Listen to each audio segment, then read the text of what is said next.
ஆன்ம நிலை அறிவது ஏன் என்ற தலைப்பிலே சிந்தனை உரை வழங்குவதற்காக மதிப்பிற்கும் மரியாதைக்கும் உரிய உலக சமுதாய சேவா சங்கத்தின் பேராசிரியர் அருள்நிதி கோபால் ஐயா அவர்கள் சென்னையிலிருந்து நம்மிடையே ஆழியார் ஜூம் இணைப்பிலே இணைந்துள்ளார்கள்.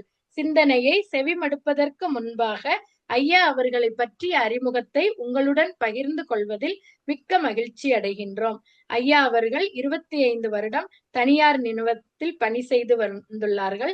மனவளக்கலையில் 2000 ஆண்டு இணைந்து 2002 அருள்நிதியாகவும் 2005 ஆண்டு துணை பேராசிரியராகவும் 2007 பேராசிரியராகவும் உயர்வு பெற்றுள்ளார்கள். ஐயா அவர்கள் 2017 ஆண்டு நல்லாசிரியர் விருது பெற்றுள்ளார்கள்.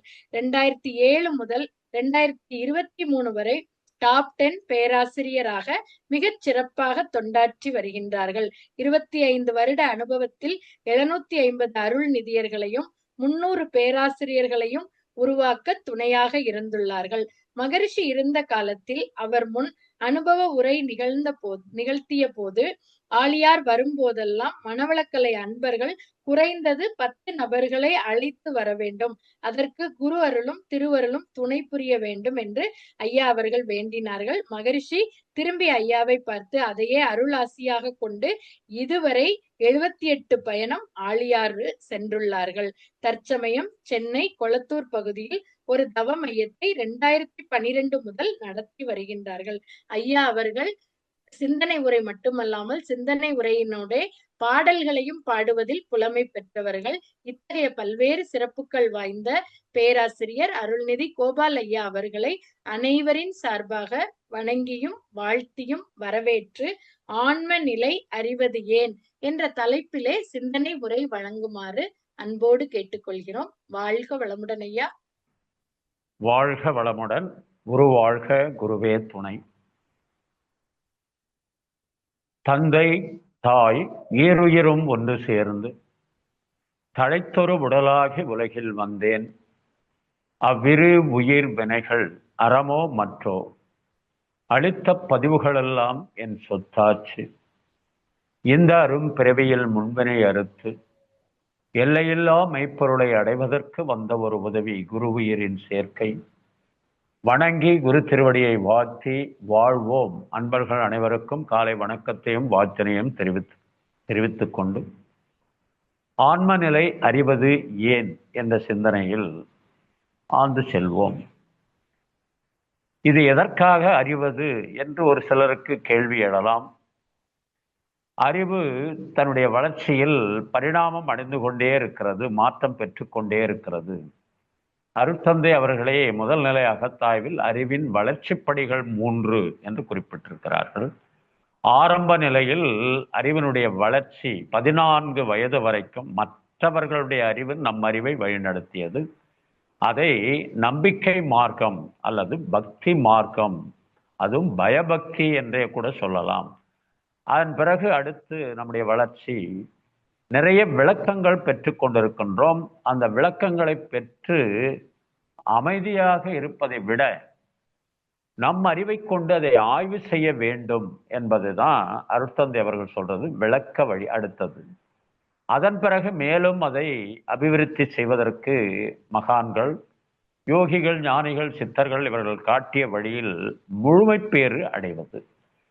இந்த நிலைக்குத்தான் அந்த ஆன்ம நிலை அறிய வேண்டும் என்ற அடிப்படையில் அறிவினுடைய வளர்ச்சின்னு பார்க்கிற போது நம்முடைய அம்மையார் சொன்ன மாதிரி திடீரென்று எனக்கு கண்ணதாசன் பாடல் தான் வருது.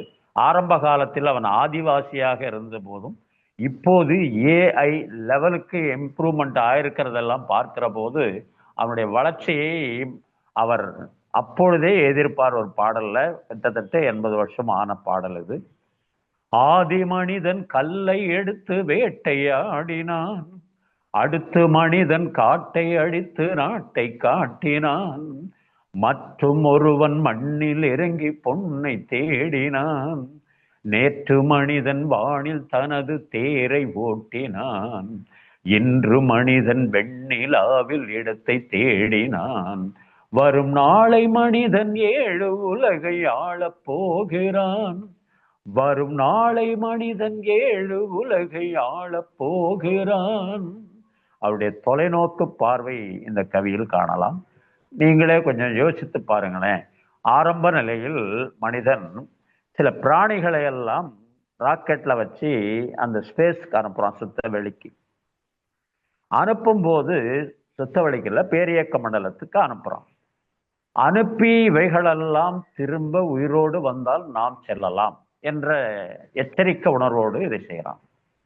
அதன் பிறகு அவைகளெல்லாம் உயிரோடு திரும்பி வந்த பிறகு இவன் செல்லுகிறான்.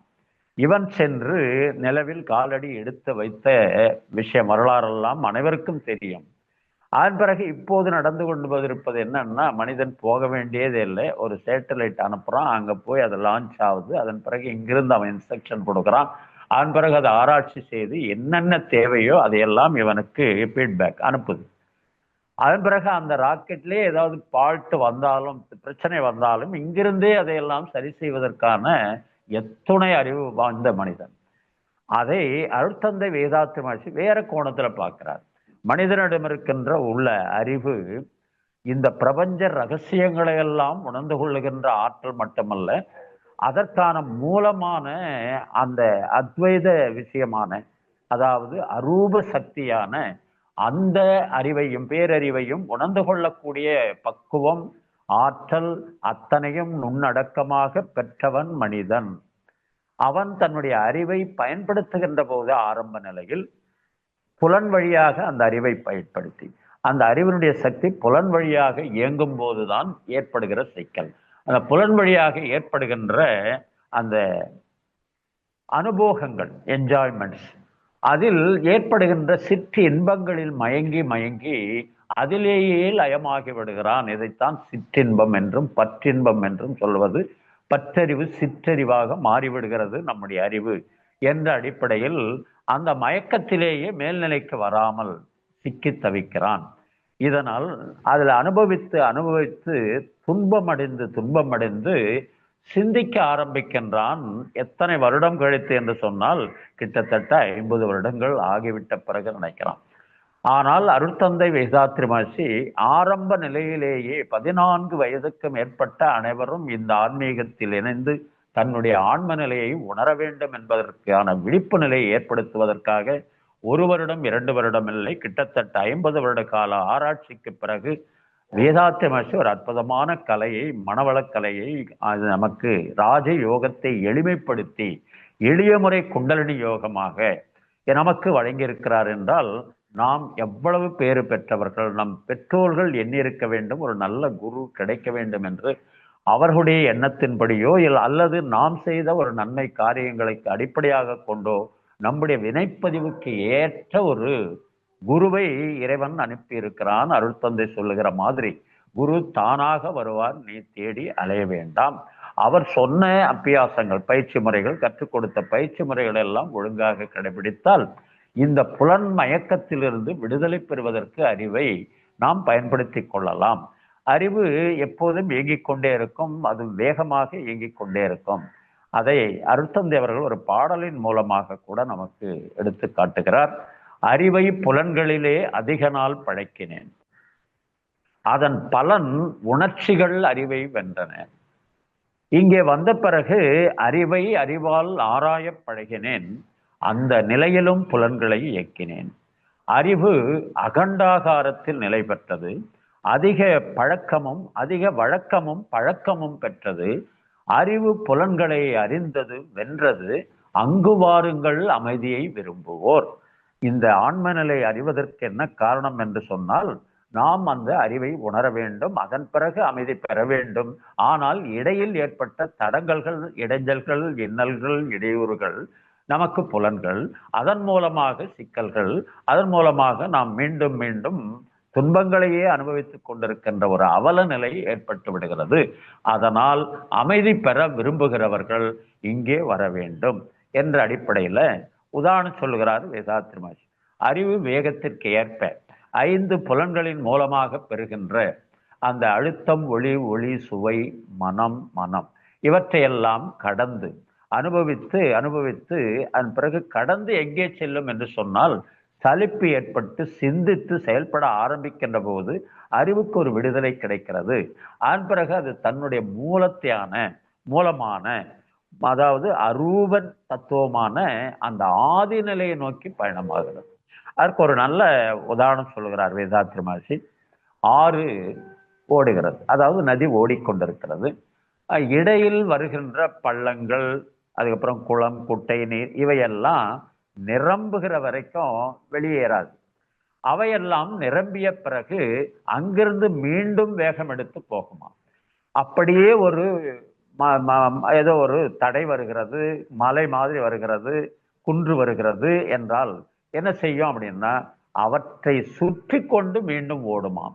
எங்கேதான் ஓடுகிறது இது என்று சொன்னால், அதனுடைய மூலமான கடலை சென்று அடைந்த பிறகு அது அமைதி பெறுகிறதாம்.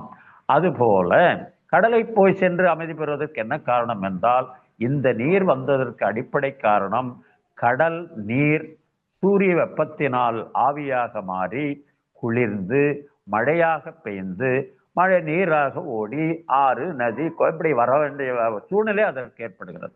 அதன் பிறகு அது தன்னுடைய மூலத்தை நோக்கி விரைந்து கொண்டே இருக்கும் என்று இதை அற்புதமாக கவியரசர் கண்ணதாசன் கையாளுவார்.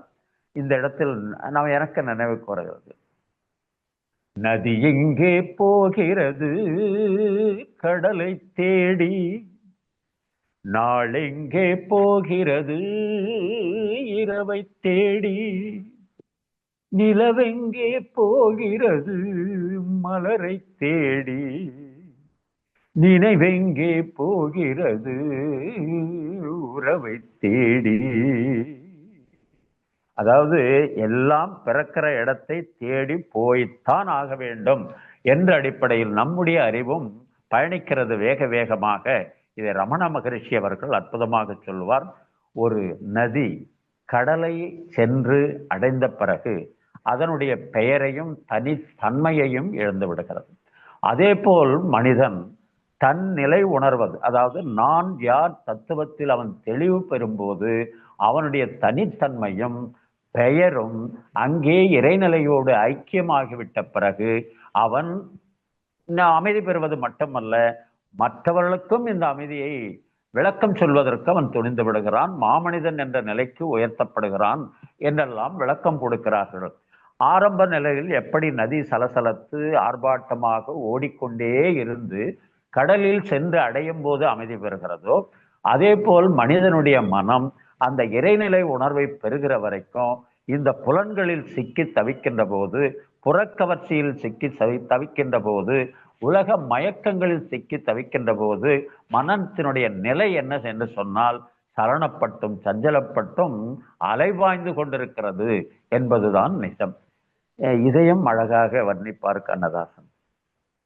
மனம் ஒரு குரங்கு, மனித மனம் ஒரு குரங்கு, அதை தாவ விட்டால் தப்பி ஓட விட்டால் நம்மை பாவத்தில் ஏற்றிவிடும், அது பாசத்தில் தள்ளிவிடும், அடித்தாலும் அணைத்தாலும் வழிக்கு வராது, அப்படியே விட்டு விட்டால் அமைதி பெறாது, நயத்தாலும் பயத்தாலும் அடங்கி விடாது, நமக்குள்ளே இருந்து கொண்டு நன்மை தராது.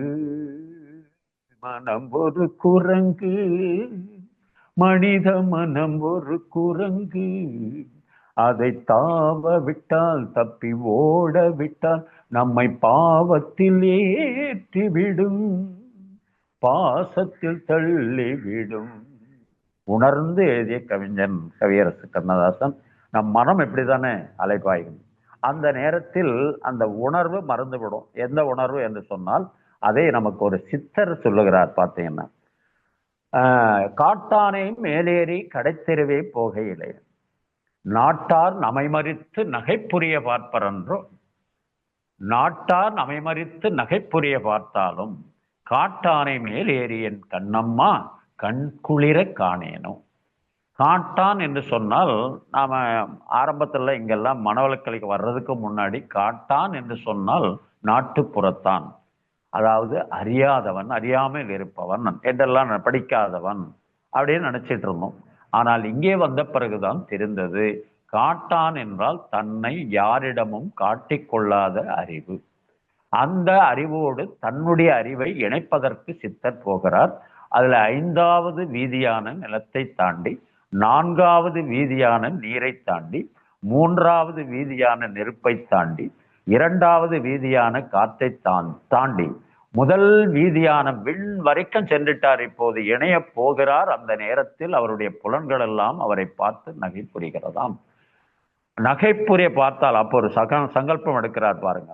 நகைப்புரிய பார்த்தாலும் காட்டானே மேலேறி என் கண்ணம்மா கண் குளிர காணேனோ, விடமாட்டேன், நான் அடைந்தே தீருவேன், அவரை பார்த்தே தீருவேன், உணர்ந்தே தீருவேன் என்ற அந்த மாதிரி சங்கல்பம் நமக்கு வர மாட்டேங்குது. என்ன காரணம் என்று சொன்னால், புலன் மயக்கத்தில் ஏற்பட்ட அனுபவங்கள் நம்மை அங்கே போக நேர்ந்தாலும் சிறிது நேரம் கூட நம்மால் அங்கே இருக்க முடியாமல் திரும்பி விடுவதற்கு காரணம் இந்த பழக்கப்பதிவுகள் நம்மை அலைக்கடிப்பதனால் ஏற்படுகின்ற மாற்றம். ஆனால் தான் அருட்தந்தை வேதாத்ரி மகரிஷி 5 புலன்களை ஒழுங்குபடுத்துவதற்கு அற்புதமான ஒரு தவத்தை நமக்கு பஞ்சேந்திரிய தவமாக கொடுத்தார்கள். சுவாமிஜி அவர்கள் அதற்கு விளக்கம் சொல்லும் போது அடியேன் கேட்பதற்கு ஒரு வாய்ப்பு கிடைத்தது. ஆழியாரில் இந்த 5 வகை புலன்களை அடக்குவதற்கான முறையை பகவத்கீதையிலும் சொல்லியிருக்கிறார்கள். அதுல எல்லோருக்கும் இது தெரியும்.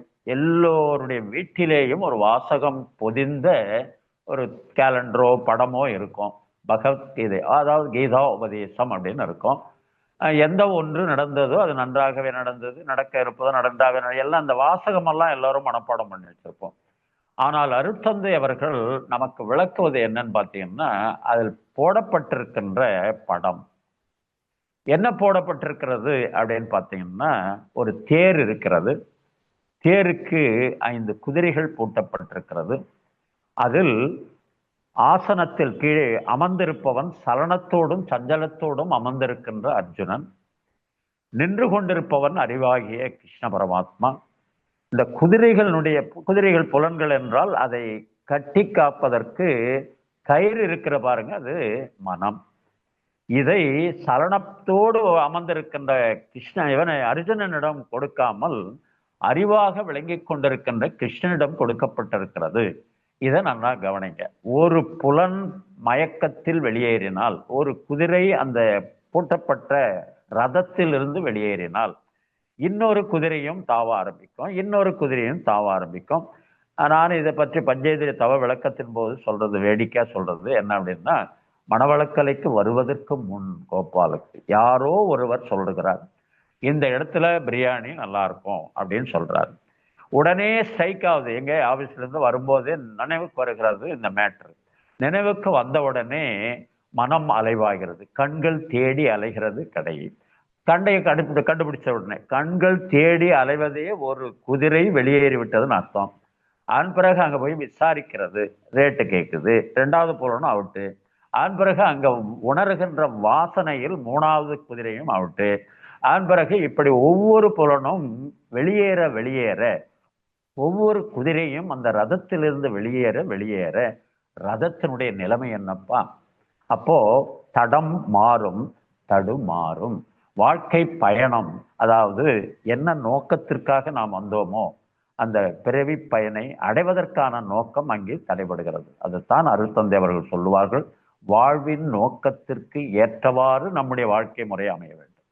வாழ்க்கை முறை எந்த விதத்திலும் வாழ்வின் நோக்கத்திற்கு தடங்களாக இருக்கக்கூடாது. அதை உணர்வதுதான் ஞானம். அந்த அடிப்படையில் இப்படி ஒவ்வொரு புலனும் வெளியேறிவிட்டது என்று சொன்னால் வாழ்க்கை பயணம் தடைபடும். இதைத்தான் கண்ணதாசன் அவர்கள், எங்கே வாழ்க்கை தொடங்கும், அது எங்கே எவ்விதம் முடியும், இதுதான் பாதை, இதுதான் பயணம் என்றொரு, இதுதான் பாதை, இதுதான் பயணம் என்பது யாருக்கும் தெரியாது. பாதையெல்லாம் மாறி வரும், பயணம் முடிந்து விடும். மாறுவதை புரிந்து கொண்டால் மயக்கம் தெளிந்து விடும். நினைப்பதெல்லாம் நடந்து விட்டால் தெய்வம் ஏதுமில்லை, நடந்ததையே நினைத்திருந்தால் அமைதி என்றும் இல்லை, முடிந்த கதை தொடர்வதில்லை இறைவன் ஏட்டினிலே, தொடர்ந்த கதை முடிவதில்லை மனிதன் வீட்டினிலே. அதாவது இதுதான் பாதை, அறநெறி பாதை என்று நமக்கு வழிகாட்டி வழிநடத்துகிறார் நம்முடைய குருபிரான் அருட்தந்தை அவர்கள். கிடைத்த பிறகு இங்கே வந்தும் மீண்டும் அந்த பழக்கப்பதிவின் மூலமாக நம் புலன்களை இயக்கினோம் என்று சொன்னால் அவன் ஏட்டில் பாதம் நம்முடைய பயணம் முடிந்துவிடும். முடிந்துவிட்ட பிறகு பார்த்தீங்கன்னா நம்முடைய வாழ்வின் நோக்கம் நிறைவேறாமல் போயிடும், கட்டாயிடும். அதற்காக வேதாத்திரி மகரிஷி நமக்கு அற்புதமான ஆன்மீக பாதையை செப்பனிட்டு ரத்தின கம்பளமிட்டு நம்ம அனைவரையும் அன்போடு வரவேற்கிறார். அனைத்து நிகழ்ச்சியிலும் இந்த கவியை நான் சொல்லுவது, பிழைப்போக்கி தரமுயர்த்தும் மனவளக்கலையும் பேருலக மக்களெல்லாம் பெற்று நலம் காண தழைத்த ஒரு நல்ல எண்ணம் தக்க வலுப்பெற்று தவப்பயிற்சி உடற்பயிற்சி தற்சோதனைகள் பிழையின் நீக்கி முழு ஆயுள் பெற காயக்கல்பம் பிள்ளைகளும் பெற்றோரும் பெற்று நலம் காண அழைக்கின்றேன் உலகோரே அன்பின் பெருக்கத்தால் அனைவருக்கும் பொது சொத்தாம் அறிவுக்கலை கொள்வீர். என்ன அற்புதமாக அன்பாக அழைக்கிறார்கள்.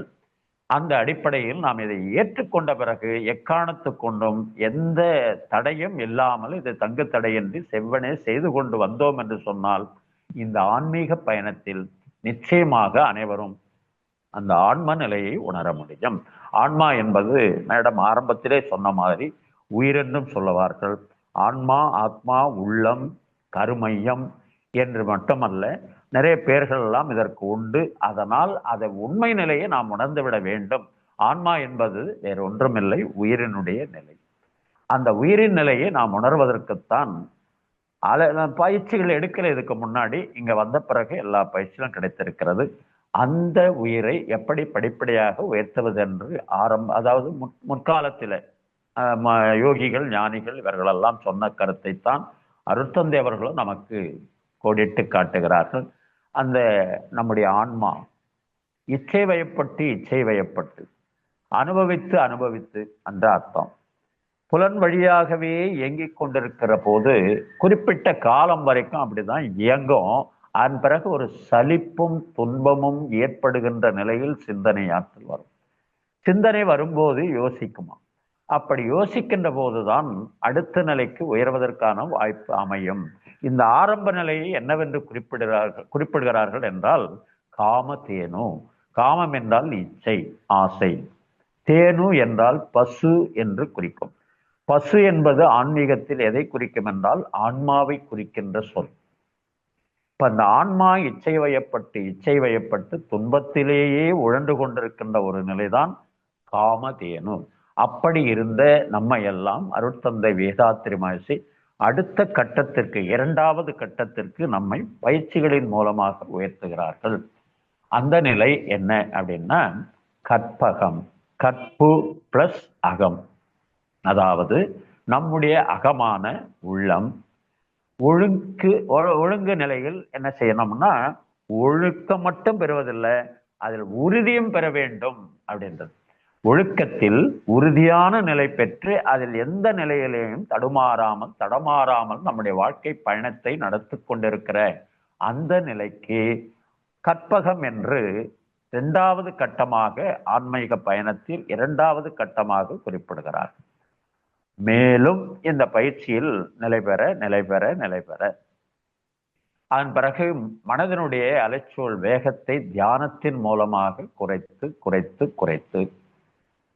அந்த முழுமை பேறு என்ற நிலைக்கு உயர்கின்ற போது மனதினுடைய அலைச்சூழல் வேகம், அதாவது சாதாரண நிலையில் நம்முடைய அலைச்சூழல் வேகம் 14 to 40 இங்க வர்றதுக்கு முன்னாடி உணர்ச்சி வயப்பட்ட நிலை அப்படியே குறைந்து 14 13 12 11 10 9 8 என்ற நிலைக்கு உயர்த்தியவர் அருட்தந்தை வேதாத்திரி மகரிஷி. அதன் மூலமாக நமக்கு ஆன்ம விழிப்பு நிலை பெற்று தந்ததோடு மட்டுமல்லாமல் இந்த பயிற்சிகளை எல்லாம் செய்து நமக்கு ஒரு ஆன்மீக இனிமையை உருவாக்கினதும் அருட்தந்தை வேதாத்திரி மகரிஷி. அது மட்டுமல்ல, அந்த ஐவகை பற்று, அதாவது பொருள் பற்று, புகழ்பற்று, பால் உணர்ச்சி, அதன் பிறகு செல்வாக்கு, புகழ் என்ற இந்த பற்றுக்கெல்லாம் அலைந்து கொண்டிருந்த நமக்கு அதை விடுத்து வேறு ஒரு மார்க்கத்தில் இவ்வளவு உயர்வு இருக்கிறது, அந்த உயர்வை நீங்களும் பெற வேண்டும் என்று சொன்னால் இந்த பயிற்சிகளை எல்லாம் திறம்பட செய்ய வேண்டும் என்று புலன்களிலிருந்து விடுவிக்க செய்து, அதாவது நம் அறிவை புலன் வழியாக இயக்கியதை விடுத்து உயிர் வழியாக இயக்குவதற்கான அற்புதத்தை நமக்கு கொடுக்கிறார் வேதாத்திரி மகரிஷி. அதான் அதாவது சோல் கான்சியஸ், அதாவது இந்த உயிர் வழி அறிவுன்னு சொல்லுவாங்க அருட்தந்தை அவர்கள். அப்படியே நமக்கு கொண்டு வந்த போதுதான் கற்பகம் என்ற நிலை நமக்கு கிடைக்கிறது. அதற்கு மேலும் இந்த பயிற்சியின் மூலமாக சிந்தை மணியான நிலைக்கும் நம்மை உயர்த்துவதற்கு ஒரு தவத்தை நமக்கு கொடுத்திருப்பார்கள். அந்த தவத்தும் அனைவரும் நாம் செய்து கொண்டிருக்கின்றோம். அந்த தவத்தின் மூலமாக ஏற்படுகின்ற மாற்றங்கள் எல்லாம் பார்த்தீங்கன்னா அபரிதமான மாற்றம்.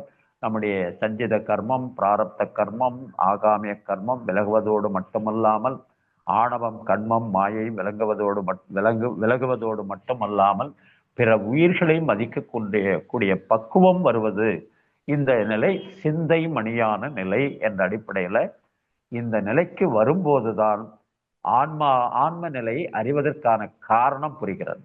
இறைநிலை சொல்லுவாங்க இல்லைங்களா, அறிந்தது சிவம், மலர்ந்தது அன்பு. அறிந்தது சிவம், மலர்ந்தது அன்பு. அன்பே சிவம் என்றெல்லாம் நமக்கு சொன்னது மட்டுமல்ல, திருமூலர் கவியை அனைவருக்கும் ஞாபகப்படுத்துகிறேன். அன்பும் சிவமும் இரண்டென்பார் அறிவிலார், அன்பே சிவமாவது ஆறும் அறிகளார், அன்பே சிவமாவது ஆறும் அறிந்த பின் அன்பே சிவமாய் அமர்ந்திருப்பாரே என்ற கவியின் மூலமாக இந்த ஆரம்ப நிலையிலெல்லாம் விடுத்து அடுத்த நிலை பார்த்தீங்கன்னா கற்றறிவுன்னு சொல்றது. முதல்ல பற்றறிவு சிற்றறிவில் இருந்த நம் அறிவை, அதாவது புலன் வழியாக இயங்கிக் கொண்டிருந்த அறிவை கற்றறிவுக்கு உயர்த்திய பெருமை அருட்தந்தை வேதாத்திரி மகரிஷியை சாரும். அதன் பிறகு அதோடு மட்டுமல்லாமல் அடுத்து மேலும் இந்த தவத்தின் மூலமாக முற்றறிவை நோக்கிய பயணம்.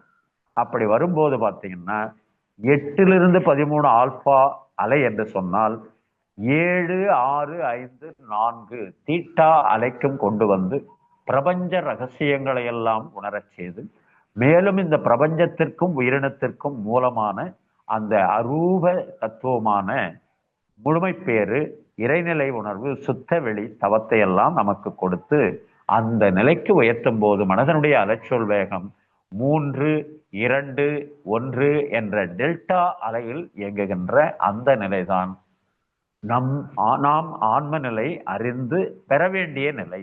ஆன்ம நிலை அறிவது ஏன் என்று இப்போது தெரிந்திருக்கோம். அந்த அமைதி நிலையை நாம் பெற வேண்டும் என்பதற்காகத்தான் அருட்தந்தை வேதாத்திரி மகரிஷி தன்னுடைய வாழ்க்கையில் எவ்வளவு காலம் அரும்பாடுபட்டு இந்த அற்புதமான கலையை நமக்கு கொடுத்திருக்கிறார். இருந்தாலும் நம்மால உணர முடியல. நான் பல ஆண்டு காலம் இதை பற்றி சிந்தித்ததுல ஏன் நம்மால உணரவே முடியல. அவர் 5 நிமிடம் தான் சுத்த வெளியிலோட ஐக்கியமாக சொல்லுகிறார். அதுல 1 நிமிடம் கூட வருவதற்கு தாமதமாகிறது. என்ன காரணம் என்று சொன்னால் 1 வருடம் 2 வருடம் இல்லைங்க, 3 வயதிலிருந்து 45 வயதுல தான் நான் இதுல இணைகிறேன். 45 வயது வரைக்கும் பெற்ற அனுபவங்களாக ஆன்மாவில் பதிவாகியிருக்கிறது. அந்த பதிவுகள் எக்காரணத்து கொண்டும் என்னை ஆன்மீகத்தில் உயர்வு பெறுவதற்கு அனுமதிக்க மாட்டேன். அப்படி அனுமதிக்காத போது மீண்டும் மீண்டும் தாழ்ச்சி. அதனால்தான் மேலும் மேலும் இதை இடைவிடாமல் தொடர்ச்சியாக செய்து ஆன்ம நிலை அறிவதற்கான முயற்சியில் ஈடுபட்ட போதுதான் ஒரு மாற்றம் தெரிகிறது. அப்ப பயிற்சிகளை எந்த அளவுக்கு ஈடுபாட்டோடு செய்தோம் என்று சொன்னால் நம்மளை இந்த நிலைக்கு உயர்த்தும் என்ற அடிப்படையில் கவி ஒன்று எழுதுறார் வேதாத்திரி மகரிஷி. ஆரம்ப நிலையில் நமக்கெல்லாம் உதவுகிற கவி. உய்யும் வகை தேடி உள்ளம் உருகி நின்றேன். ஐயோ, நான் எந்த வழியில போறதுன்னே தெரியல, எந்த மகானை குருவாக ஏற்றுக்கொள்ள இதே வியப்பாக இருக்கிறது. அது இல்லாம ஆச்சரியமா இருக்கிறது. ஒரு சில இடத்துல சந்தேகமும் வருகிறது. அந்த அடிப்படையில் உய்யும் வகை தேடி உள்ளம் உருகி நின்றேன் உயர் ஞான தீட்சையினால் உள்ளொடுங்கி மெய் உணர்வு என்ற பெரும் பதம் அடைந்தேன் மேல்நிலையில் மனம் நிலைத்து நிற்க நிற்க ஐ உணர்வும் அடங்கி அறிவறிந்தேன் ஆசை என்ற வேகம் ஆராய்ச்சியாச்சு. ஐ உணர்வில் கடமை உணர்வு பெற்றேன், என் கடமைகளில் ஆழ்ந்து கடமை உணர்வு பெற்றேன். செய் தொழில்களில் கடமை உணர்வு பெற்றேன், சிந்தனையில் ஆழ்ந்து சில விளக்கம் கண்டேன். ஒரு அற்புதமான கவி. இந்த ஆன்ம நிலை அறிவதற்கு ஏன் என்று நம்முடைய கேள்விக்கு விடை கிடைக்கிறது பாருங்க. ஆரம்பத்தில் அப்படியே மீண்டும் மீண்டும் அந்த இச்சைதான், ஆசைதான். என்னதான் ஆசை சீரமைத்தல் பயிற்சி செய்தாலும் மீண்டும் மீண்டும் மீண்டும் அதான். ஏன்னா அதுல ரொம்ப நாள் பதிவாகி போச்சு. அந்த பழக்கங்கள் என்னை அலைகழிக்கிறது. ஒரே ஒரு நடைமுறை உதாரணம் சொன்னால் சிறப்பாக இருக்கும். நான் அம்மையார் சொன்ன மாதிரி மகரிஷியிடம் வேண்டிக் கொண்டதன்படி அன்பர்களை அழைத்து சென்று ஆழியாருக்கு, அதாவது ஐயப்ப பக்தர்களுக்கு குருசாமி இருப்பார், அது போல வேதாத்ரி மகேஷனுடைய சிஷ்யன் குருசாமியாக மாறி அவர்களை எல்லாம் அழைத்து கொண்டு போய் வருவது என்னுடைய தொண்டாக கருதி செய்கிறேன். அதுல இன்னொரு தகவலும் சொல்லணும். குருசாமி என்றால் சீடர்கள் அவர்களுக்கு எல்லாம் செலவு அவர் குருசாமிக்கு அவங்க பார்ப்பாங்க. ஆனால் கோபாலுக்கு அவர் செலவை அவரே பார்த்துக் கொள்வார். அதையும் சொல்லணும், அதுக்காக சொல்றேன். அந்த அடிப்படையில ஒரு நண்பரை, மனவளக்கலைய நண்பரை கூட்டும் போறேன். இவர் பாருங்க, இங்கே செயின் ஸ்மோக்கரா இருந்தவர். ஆழியார் பிரம்மஞான வகுப்பில் அடிக்கடி இவர் காணாமல் போனதை உணர்ந்து நான் நோட் பண்ணிக்கிட்டே இருப்பேன். யார் எங்க போறாங்க, என்ன செய்றாங்க. அதே மாதிரி வெளியே போனாலும் என்கிட்ட சொல்லிட்டு போகணும்னு ஒரு அன்பான வேண்டுகோள் வைத்து அவர்களை அழைத்து போகணும். அப்படியும் இவர் எங்கேயே எஸ்கேப் ஆகிறார். என்ன ஆச்சு என்ன ஆச்சுன்னு ஒரு டீ பிரேக்ல பிடிச்ச, எங்க சாமி ஐயா காணும், அடிக்கடி காணும். இல்லைங்க ஐயா, உங்களுக்கு பயந்துகிட்டு நான் இப்போ ஒரு சிகரெட்டு தான் பிடிக்கிறேன்னாரு. அப்படியே இதே தவறுங்க ஐயா, இது குடிச்சிட்டு வந்து நீங்க பக்கத்துல கிளாஸ்ல உட்காரும் போது பக்கத்துல இருக்கிற அன்பருக்கு ஒரு வாசனை வருமே, அவர் கேட்பாரு. அது மட்டுமல்ல, பேட்சை பார்ப்பாரு. பேட்சை பார்த்தா ஜவஹர் நகர் மன்றம்னு தெரியும். ஜவஹர் நகர் மன்றத்துல யார் கூட்டின்னு வந்ததுன்னா கோபால் கூட்டின்னு வந்தாருன்னு தெரியும். மன்றத்தினுடைய பெயர் கொஞ்சம் சங்கடமா இருக்கு ஐயா, அதனால அப்படின்னு சொன்ன. சாரிங்க ஐயா, இனிமேல். அப்படியும் அப்பப்ப வெளியே போய் பிடிச்சிட்டு வந்தார். சரி, என்ன பண்றது, பாவம். ஒரு பேக்கெட் 2 பேக்கெட் பிடிச்சிருந்தாலும் ஒண்ணு பிடிச்சாருன்னு எனக்கு ஒரு சந்தோஷம். அதுவும் நம்மளை பார்த்த உடனே பயந்து பேசுறாரு. இதுல கவர்மெண்ட் சர்வீஸ் அவர். சரி, ஓகே, பார்த்துட்டேன். அதுக்கப்புறம் மீண்டும் அருள்நிதி பயிற்சிக்கெல்லாம் ரெடி பண்ணும்போது இவர் ரொம்ப நாளா வரல. ஒரு நாள் எங்க மன்றத்துக்கு எதிர்க்க ஒரு கடை, டீ கடை. அந்த டீ கடையில் அமர்ந்து நான் அப்பதான் என்ட்ரா ஆகிறேன். மன்றத்துக்கு 6 மணிலேருந்து 7:30 மணி வரைக்கும் பயிற்சி இருக்கும். அதனால அப்போ என்னை பார்த்து கொண்டே அந்த டீ கடையில் ஒரு சேர்ல உட்கார்ந்துக்கிட்டு ஸ்மோக் பண்றாரு. அதுவும் நான் பார்க்க வேண்டும் என்பதற்காகவே சத்தமா பேசி ஸ்மோக் பண்றாரு. அதுக்கு எனக்கு என்ன தோணுச்சு அப்படின்னா, ஆழியார்ல தான் என்ன கேள்வி கேட்ப, இப்ப கேளியா என்ன கேள்வி அப்படின்னு ஒரு மாதிரி பார்த்தாரு. நான் அதுல ரொம்ப இன்வால்வ் ஆகல, பேசாம மேலே ஏறி போயிட்ட மன்றத்துக்கு. எதற்காக சொல்றேன் என்றால், பழக்க பதிவுகள் என்னதான் அறிவில் விளக்கங்கள் பெற்றாலும் அந்த பழக்க பதிவுகள் மீண்டும் மீண்டும் நம்மை அலைக்கழிக்கிறது. அதற்கு நாம் அனுமதிக்க கூடாது என்பதற்காக எக்காரணத்து கொண்டும் பயிற்சியையோ தவத்தையோ அகத்தாய்வு பயிற்சியையோ என்ன பண்ணக்கூடாது அப்படின்னா அவாய்ட் பண்ணவே கூடாது. அகத்தாய்வு பயிற்சின்னா ஒரு சிலருக்குள்ள எண்ணம் என்ன என்றால், நான் மகரிஷி காலத்திலேயே சிறப்பு பயிற்சியாக பெற்றவன், நான் அந்த காலத்திலே 5 அகத்தாய்வு முடித்தவர், நான் 4 அகத்தாய்வு முடிச்ச. சரி, அதை என்ன கடைபிடிக்கிற, அதை சொல்லு. கற்க கசடர கற்பவை கற்றபின் நிற்க அதற்கு தக அகத்தாய்வு இருக்கே. அதுல அந்த அதற்கு தக அகத்தாய்வு பண்ணலையே நாம. அதெல்லாம் மீண்டும் மீண்டும் இந்த தலைப்புகளின் மூலமாக மனித குலத்திற்கு விழிப்புணர்வை ஏற்படுத்த வேண்டும் என்பதற்காக நான் மட்டும் இல்லைங்க, 20,000 பேராசிரியர்களுக்கு மேல சமுதாயத்தில் அருட்பணி ஆற்றிக் கொண்டிருக்கிறார்கள் என்று சொன்னால் போதாது. இன்னும் பேராசிரியர்கள் வர வேண்டும். 750 கோடி ஜனத்தொகைகளுக்கு இது காணாது என்பதற்காக இதை கேட்கிறவர்களெல்லாம் மீண்டும் மீண்டும் ஒரு உத்வேகம் பெற்று தாங்களும் அந்த நிலைக்கு உயர்ந்து, இங்க வேதாத்ரி மகரிஷிகிட்ட இருக்கிற ஒரு அற்புதமான இலக்கணம் என்ன அப்படின்னா, இந்த குரு சீடன் பாரம்பரியத்தை உடைச்சார் வேதாத்ரி மகர்ஷி. இது ஒரு ஆன்மீக புரட்சி.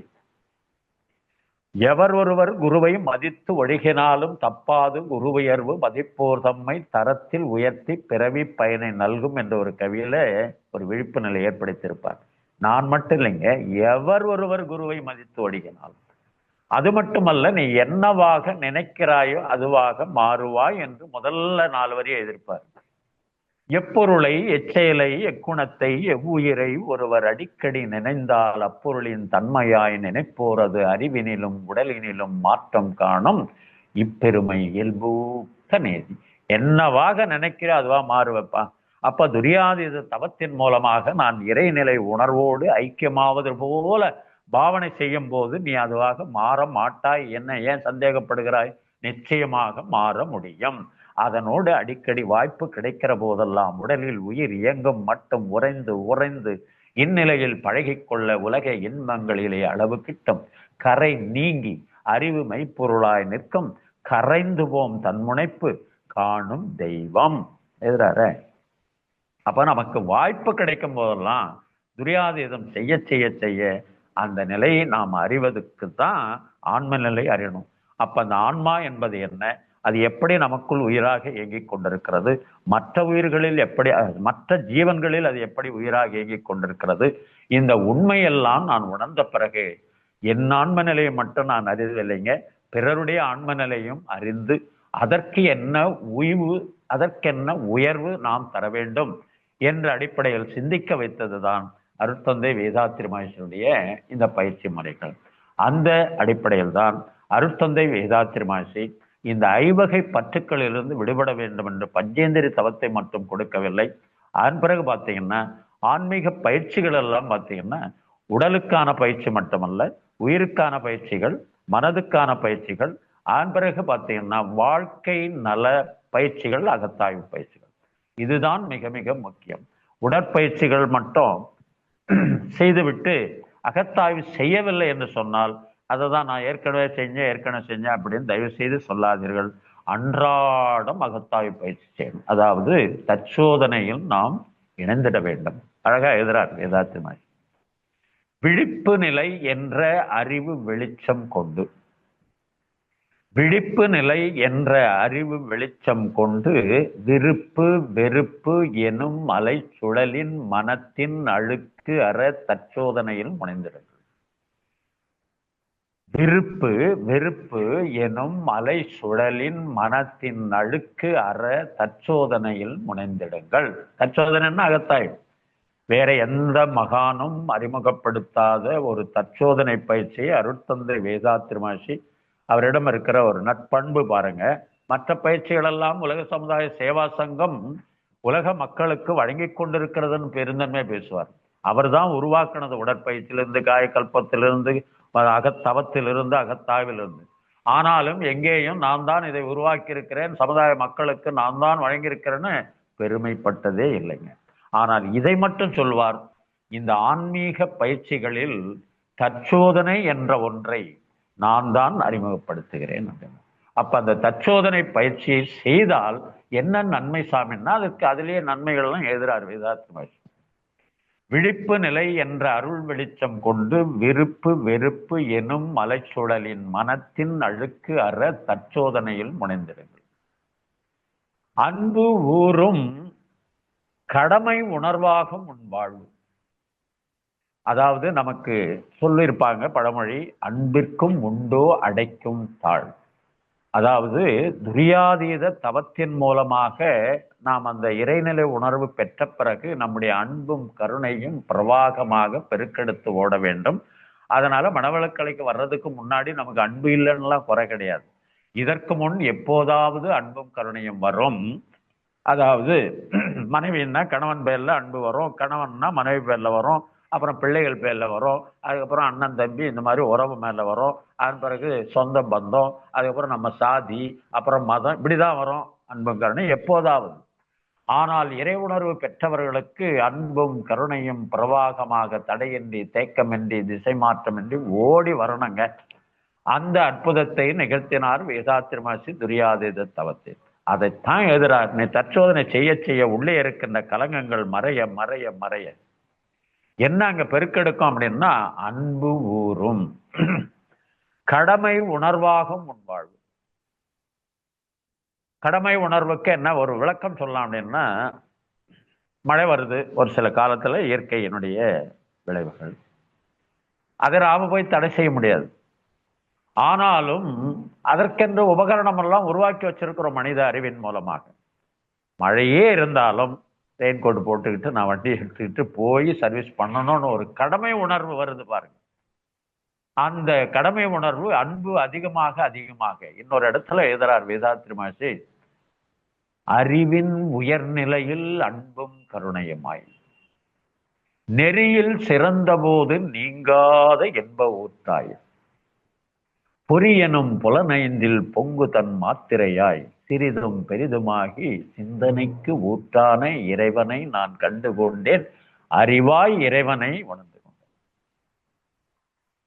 அப்படின்னு இதை உணர்ந்துட்டீங்கன்னா ஆன்ம நிலை அறிந்ததற்கு அடையாளம் அதுதான். அதை அறிந்து விட்டோம் என்று சொன்னால் பிற உயிர்களை எப்படி மதிப்போம் என்பதற்கும் வழக்கம் கொடுக்கிறார் வேதாத்ரி மகர்ஷி. அதை சொல்றார். அப்படி அறிவின் உயர்நிலையில், அப்ப நாம ஆரம்ப நிலையில நேர அறிவில் அங்கிருந்து தான் வந்தோம், முற்றறிவில் இருந்து தான் வந்தோம். ஆனால் புலன் வழியில் ஏங்கி ஏங்கி ஏங்கி பற்றறிவு சிற்றறிவில் சிக்கி கொண்டோம். அதைத்தான் அன்னமய கோஷம் மனோமய கோஷம். அதிலிருந்து விடுபடுவதற்கு ஒரு விடிவெள்ளியாக இந்த கப்பல் எல்லாம் திசை மாறி போகும்போது கலங்கரை விளக்கமாக அருட்தந்தை வேதாத்ரி மகர்ஷி மனித குலத்திற்கு வந்தார். அவர் வழிகாட்டுறார். என்னன்னா, இப்ப அதே கோஷத்துல இருக்காரதப்பா, அன்னமய கோஷம் மனோமய கோஷம் பிராணமய கோஷம்னு ஒண்ணு இருக்கா, அதை சொல்லித்தரார். அதாங்க உயிர், ஆன்ம நிலை அறிவதற்கான வழி. அப்ப பிராணமய கோஷத்தை உணர்ந்து விட்ட நாம், இந்த பிராணன் எங்கிருந்து வந்தது அப்படின்னா விண்ணிலிருந்து வருகிறது. அப்ப விண்ணை பற்றிய ஞானத்தையும் இவனுக்கு போதிக்க வேண்டும் என்று விஞ்ஞானத்தை பற்றி சொன்னார். அப்ப பிராணமய கோஷம் மட்டுமல்ல, விஞ்ஞானமய கோஷத்தையும் விளக்குகிறார் வேதாத்ரி மகர்ஷி.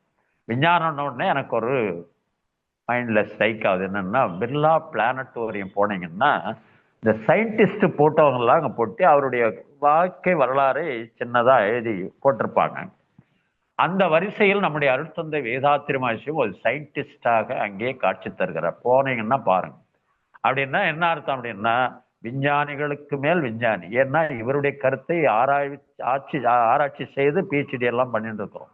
அப்படின்னா இவருடைய கல்வியினுடைய தரம் எப்படி இருக்கும் பாருங்க. வெளிநாட்டில் ஒரு மாணவன் கேட்கிறான், விச் யூனிவர்சிட்டி ஸ்டடிட் சுவாமிஜி அப்படின்னா உடனே பதில் சொல்றார் வேதாத்ரி மகர்ஷி, ஸ்டடிட் ஃப்ரம் யூனிவர்சல் யூனிவர்சிட்டி. அப்படின்னா அவன் முடிக்கிறான், யூனிவர்சல் யூனிவர்சிட்டி எங்க இருக்கு, அமெரிக்காவில். அப்புறமா தான் உணர்ந்தாமன் பிரபஞ்சம் என்ற யூனிவர்சிட்டியில இருந்து படிச்சனப்பா அப்படின்ட்டார். எவ்வளவு தன்னடக்கம்னு பாருங்க. அவருடைய சீடர்கள் நாம் இதை வாங்கியிருக்கிறோம். இந்த அற்புதத்தை நம் கையில் கொடுத்து விட்டு சென்றிருக்கிறார் வேதாத்ரி மகர்ஷி. அதை நாம் என்ன செய்யணும் அப்படின்னா, எக்காரணத்து கொண்டும் உதாசீனப்படுத்த கூடாது என்பதற்காக. அது அப்போ புலன் வழியிலே இருந்துட்டு அப்படியே இருந்துடக்கூடாது. அதுக்கும் எழுதுறார் வேதாத்ரி மகர்ஷி. என்ன எழுதுறார் அப்படின்னா, மனம் புலன் உணர்வினில் மயங்கிட மாயை, மனம் உயர் வெளியினில் மருவி தோய்ந்திட மனமே விரிந்து அறிவினும் மாப்பதம் எய்திடும், மனம் அறிவான மனிதனும் தெய்வமே, மனமது இயற்கையதன் மாபெரும் நிதியலோ, மனதை தாழ்த்தினால் மயக்கத்தால் துன்பமே, மனதை உயர்த்தினால் மட்டில்லா இன்பமாம், மனதிலே உள எல்லாம் மற்றெங்கு தேடுவீர். அப்படி படிப்படியாக நம்மை உயர்த்தி கொண்டு போய் அந்த நான்யார் தத்துவத்தில் உணர வைத்து அதன் பிறகு முழுமையின் பேருக்கு கொண்டு சென்று அமைதி பெற செய்தார் அல்லவா வேதாத்ரி மகர்ஷி. அப்படி நாம அந்த வழிதான் போகணுமே தவிர மீண்டும் பேக் டு த பெவிலியன் என்று பின்னாடி வந்துட்டோம்னு வச்சீங்க. நான் சொன்ன ஒரு அன்பர், அவர் திருப்பி 2வது மன்றத்துக்கே வரல. அந்த மாதிரி பழக்கப்பதிவுகளுடைய சதவிகிதம் நம்மிடம் அதிகமாக பதிவாகி இருப்பதனால் என்னதான் விளக்கப்பதிவுகளை நாம் பதிவு செய்தாலும் மீண்டும் பழக்கத்தின் வழியே சென்று விடுகிறோம். அங்கதான் இந்த விழிப்பு நிலை வேண்டும் என்பதற்காக வேதாத்ரி மகர்ஷி எழுதுகிறார்.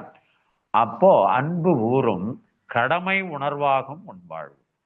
அதுக்கப்புறம் என்ன ஆகும் சாமி அப்படின்னு, பழுத்துவிடும் அறிவு இந்த பக்குவத்தால். எப்படி சொல்றார் பாருங்க. ஆரம்பத்துல பற்றறிவு சிற்றறிவு, அதுக்கப்புறம் கற்றறிவு முற்றறிவு ஆகிற நிலைக்கு வந்துட்டப்பா, அப்போது என்னவாகும் உன் அறிவு, பழுத்துவிடும் அறிவு இந்த பக்குவத்தால். பரத்தோடு உயிர் ஒன்றும். இதுதாங்க ஆன்ம நிலை அறிவதற்கு என்னையா காரணம் அப்படின்னா, பரத்தோடு, அந்த பரம்பொருளோடு உயிர் ஒன்றும். தூய பெருநிலை துரியாதீதமோ என்ன ஆகும் அப்படின்னா, பிறப்பு இறப்பு சக்கரத்தை முறித்துவிடும் மெய் விளங்கி உண்மை உணர்வீர் என்று வேதாத்திரி ஒரு கவியை எதிர்ப்பாங்க. என்ன இந்த கவியின் மூலமாக நாம் உணர்ந்து கொண்டது அப்படின்னா, வாய்ப்பு கிடைக்கிற போதெல்லாம் அந்த தவத்தில் இணைந்து இணைந்து செய்ய செய்ய செய்ய அந்த, அதாவது சொல்லுவாங்க பாருங்க, உலக இன்பங்களிலே அளவு கிட்டும், கரை நீங்கி அறிவு மெய்ப்பொருளாய் நிற்கும், அவனாகவே மாறிடும். இப்ப நான் சொன்ன பாருங்க, நாம் எதுவாக மாற வேண்டும் என்று நினைக்கிறோமோ அதுவாகவே மாறிவிடும். 2002 அருள்நிதி பயிற்சிக்கு பிரம்மஞானத்துக்கெல்லாம் 2001 ஆழியார் வந்தபோது அங்கே பேசுகிற பேராசிரியர்கள் எல்லாம் மடைத்திருந்த வெள்ளம் போல பேசுகிறார்கள் என்று சொன்னால், எப்படி இவர்கள் பேசுகிறார்கள் என்று ஒரே டவுட், எனக்கு சந்தேகம் வரும். டீ டைம்ல அங்க போய் காரிடார்ல போய் பார்க்குற பேப்பர் ஏதாவது வச்சிருக்கிறாங்களா பேராசிரியர்கள் அப்படின்னு செக் பண்ணுவேன். சுப்பையால இருந்து, நம்முடைய லட்சுமணன் ஐயால இருந்து, என்.கே. பெருமாள், ஏ.கே. பெருமாள், என்.ஏ. பெருமாள், அப்படி லட்சுமணன் ஐயா எல்லாரையும் வாட்ச் பண்றேன் நான். உழவன் தங்கவேல் ஐயா அடிக்கடி கவியை எடுத்து விடுவார் பாருங்க. இதெல்லாம் ஒரு உள்ளுணர்வாக பெற்று, கோபால் நீ எப்போது இப்படி ஆக போகிறாய், எப்போது நீ இப்படி ஆக போகிறாய் அப்படின்னு ஒரு எண்ணிய எண்ணம் அதுவாக மாறிக்கொண்டிருக்கிறது. இன்னும் முழுமை அடையல, இன்னும் ட்ரைனிங்ல இருக்கிற அந்த ட்ரைனிங்ல. அந்த அடிப்படையில் அருட்தந்தை வேதாத்திரி இந்த ஆன்ம நிலை அறிய வேண்டும்.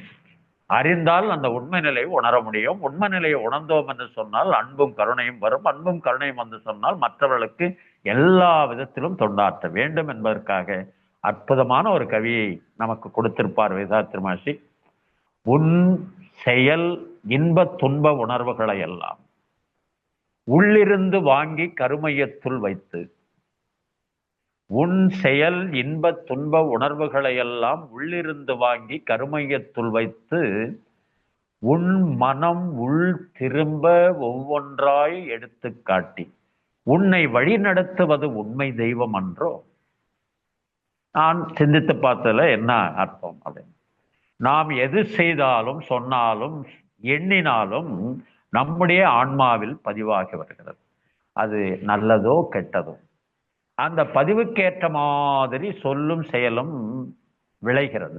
அதற்கேற்ற மாதிரி இறைவன் நமக்கு செயல் விளைவு நீதியாக இருந்து கொண்டு, செயலிலே விளைவாக தெய்வ ஒழுங்கமைப்பு இருக்க பயன் என்ன தவறிழைத்து பரமனை பின் வேண்டுவதால், அதுக்கப்புறம் போய் முண்டி மோதி சாமி கும்பிட்டுருக்கிறோம், செய்யும் போதே யோசிக்க வேணாமா, இனிமேல் இந்த செயலை செய்தால் நமக்கும் மற்றவர்களுக்கும் துன்பம் தரும் செயலாக மாறிவிடுகிறதே இறைவா, இனிமேல் நான் இப்படியெல்லாம் செய்ய மாட்டேன் என்று விழிப்பு நிலை வரணுமா இல்லையா? ஆனால் இதெல்லாம் யாரோ ஒருத்தர் பதிவு பண்ணியிருக்கிறான்னு நான் கூட நினைச்சேன், சித்திரகுப்தன். ஆனா இங்க வந்த பிறகு அதெல்லாம் கற்பனை கதாபாத்திரம் என்று உணர்ந்து விட்ட பிறகு அத்துணையும் நம்முடைய ஆன்மாவில் பதிவாகிறதப்பா. உன் மனம் உள் திரும்ப, இதுக்கு முன்ன நம்ம உள்ள திரும்பத்துக்கு யாரும் சொல்லிக் கொடுக்கல, அதாவது தியானம் சொல்லிக் கொடுக்கல. அருட்தந்தை வேதாத்திரி மகரிஷியிடம் சீடனாக வந்த பிறகு உள் திரும்புவதற்கு மார்க்கத்தை சொல்லுகிறார். இதுக்கு முன்ன சிந்தையை அடக்கியே சும்மா இருக்கின்ற திறம் அரிது என்று தாயுமானவர் சர்டிஃபை பண்ணிட்டு போயிருக்கிறார். அதனால யாரும் தியானம் பண்ண முடியாது, நமக்கு தியானம் வராது என்று. ஆனால் வேதாத்திரி மகரிஷி அவரையே குருவாக ஏற்று நமக்கு விளக்கம் கொடுத்தார் பாருங்க. சிந்தையை அடக்கியே சும்மா இருக்கின்ற சீரறிய செய்த குருவே. அதனால அந்த குருவினுடைய விளக்கத்தை நமக்கு கொடுத்தார். அதுக்கப்புறம் தான் தியானம்னா பெரிய கஷ்டம் இல்லையப்பா, ஒரு இடத்துல நம்முடைய மனதை நிலைநிறுத்துவது. மனம் அலைவாய்ந்து கொண்டிருப்பதனால் அங்கே நிற்க மாட்டேங்கிறது. ஆனால் மீண்டும் மீண்டும் பயிற்சியின் மூலமாக அங்கே கொண்டு நிலைநிறுத்த ஒன்றி ஒன்றி நின்று அறிவை பழக்க உறுதி நுட்பம் சக்தி இவை அதிகமாகும். அன்று அன்று கண்ட அனுபவங்கள் எல்லாம் அறிவினிலே நிலைத்துவிடும். நன்று என்று கண்டவைகளை செயலாற்றும் நற்பண்பு புலன்களுக்கு அமைந்து போகும். என்றென்றும் கருவிடத்தே அறிவை ஒன்றும் இயற்கை முறை சிறப்புடைத்து இஃதே தவமாம். தவத்துக்கு இவ்வளவு எளிமையான விளக்கம் சொன்ன மகான் வேதாத்திரி மகரிஷி. இதுக்கு முன்ன காட்டுக்கு போ, அங்க போ, கடுந்தவம் பண்ணு, கஷாயம் போட்டுக்கோ, அதுக்கப்புறம் கடுந்தவம் அப்படியெல்லாம் சொல்லி வச்சாங்க, ஏமாத்தினாங்க. ஆனால் இங்கே இல்லறத்திலேயே ராஜயோகத்தை கொடுத்து உங்களையும் ஆன்ம நிலை அறிவதற்கு தூண்டியவர் அருட்தந்தை வேதாத்திரி மகரிஷி. அதன் பிறகு அதை அறிந்த பிறகு உண்மை நிலை உணர்ந்து விட்ட பிறகு மற்றவருடைய ஆன்மாவுக்கும் ஒரு விழிப்பு நிலையை ஏற்படுத்தி வழிவகுத்தாரா இல்லையா அப்படின்னா வழிவகுத்து கொடுத்திருக்கிறாருங்க. அந்த வழியில் நாமெல்லாம் சென்று கொண்டிருக்கின்றோம். அதனால இதுதான், அதாவது இந்த ஆன்ம நிலை அறிந்து உண்மை நிலையை, அதாவது முழுமை பேரை அடைவது, அந்த சுத்தவெளி தவத்தில் உணர்வது என்பதெல்லாம் விளக்கம் கொடுத்து இங்குதான் நாம் வந்த வேலை முடிகிறது என்கிறார் வேதாத்ரி மகர்ஷி. அதாவது இந்த இடத்துக்கு வர்றதுதான் நம்முடைய வேலை. ஆனால் அது தெரியாம வேற எங்கெங்க போயிட்டு இருந்தோம் திசை மாறி.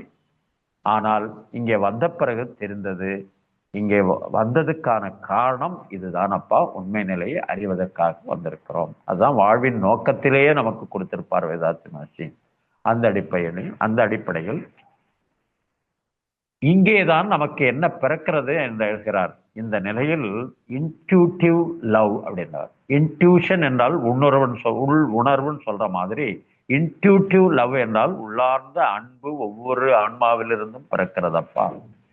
இங்குதான் நாம் வந்த வேலை முடிகிறது மட்டுமல்ல, இங்குதான் பெரியோர்கள் சொன்ன ஆன்ம நேய ஒருமைப்பாடு மலர்கின்றது. இங்குதான் அறிவுக்கு புத்துணர்ச்சியும், அதாவது புலன் இன்பங்களிலிருந்து விடுதலையும் கிடைப்பதற்கு இங்குதான் நம்ம வந்த வேலை முடிகிறது. அது மட்டுமல்ல, இங்குதான் மனதிற்கு முழுமையான விசாலமும் முழுமையான அமைதியும் கிடைக்கிறது. இங்குதான் வருவதற்கு எல்லோராலும் எளிமையாக வந்து விடலாம் என்கிறார் வேதாத்ரி மகர்ஷி. எந்த சிரமமும் கிடையாதப்பா. அந்த அளவுக்கு எளிமையான ஒரு தத்துவத்தை அருட்தந்தை நமக்கு வழங்கியிருக்கிறார்கள். அந்த அடிப்படையில் தான் இந்த ஆன்ம நிலை அறிவது ஏன், அறிந்த பிறகு அந்த கவியை முடிச்சிடுறேன்.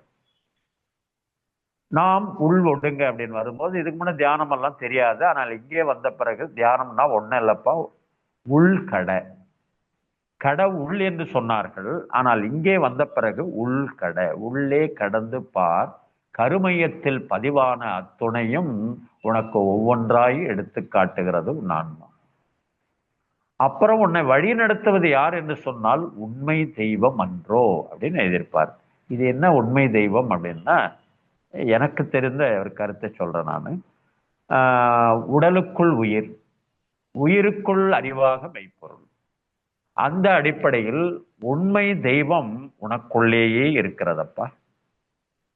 இது நீ உணர்ந்து விட்டாய் என்று சொன்னால் அடுத்து எழுதுறார், உன்னுள்ளே அறிவு தெய்வமாக உள்ள உண்மை உற்றுப்பார், அறிவு தெய்வம் இரண்டும் ஒன்றாய் காண்பாய். நீ உன்னுள்ளே தெய்வம் அறிவாக உண்மையை நீ உணர்ந்து விட்டால் உலக மக்கள் அனைவரும் உன் உடன் பிறந்தோராவார்.